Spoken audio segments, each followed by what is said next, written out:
আপনি যদি মনে করে থাকেন আপনি চায়না আসলেই রাস্তার উপরই আপনি রাইট দামে প্রোডাক্ট পেয়ে যাবেন, তাহলে আপনি কিন্তু বড় ভুল করতেছেন। যেমন দেখেন, আমি এখন একটা শপিং মলে আছি।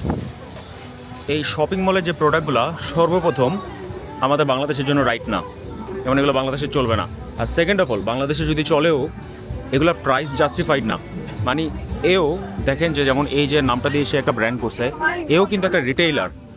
সে ফ্যাক্টরি থেকে সোর্স করে সে এখানে মালগুলো তুলতেছে এবং সে কিন্তু ভালো প্রফিট রাখতেছে। সো তখন আপনি যদি এর প্রফিটের উপর আবার নিজের প্রফিট অ্যাড করে সেল করতে চান, আপনি কিন্তু সেল করতে পারবেন না। সবসময় যদি আপনি মনে করে থাকেন যে শোরুমে আসলেই, চায়না আসলেই আপনি রাইট দামে প্রোডাক্ট পেয়ে যাবেন, তাহলে আপনি পাবেন না। কারণ ধরেন এই মার্কেটে যে দোকান দিছে তার ইনভেস্টমেন্টও তুলতে হবে। সে এখানে ধরেন 5 থেকে 6 জন এমপ্লয়ি রাখছে, তাদের টাকা তো তার তুলতে হবে, সে তার প্রাইসে বিক্রি করবে। বাট আপনি নিয়ে যদি ব্যবসা করতে যান, আপনি কিন্তু এখান থেকে ব্যবসা করতে পারবেন না। তো সবসময় বুঝে শুনে কাজ করবেন। এরকম আমি অনেককেই দেখছি, চায়নায় এসে একটা র্যান্ডম রাস্তার পাশে দোকান থেকে প্রোডাক্ট কিনে ফেলে, বুঝেও না যে প্রাইস রেঞ্জ বা মার্কেটটা বাংলাদেশের মার্কেটের জন্য রেডি কিনা, উল্টাপাল্টা প্রোডাক্ট নিয়ে এসে পরে ধরা খায়, পরে বলে যে ব্যবসা তার জন্য না। ব্যবসা সবার জন্য সেম, আপনি জাস্ট বোকার মতো কাজ করতেছেন। মাথা লাগায় কাজ করেন, ব্যবসা অতটা ডিফিকাল্ট না। বাই।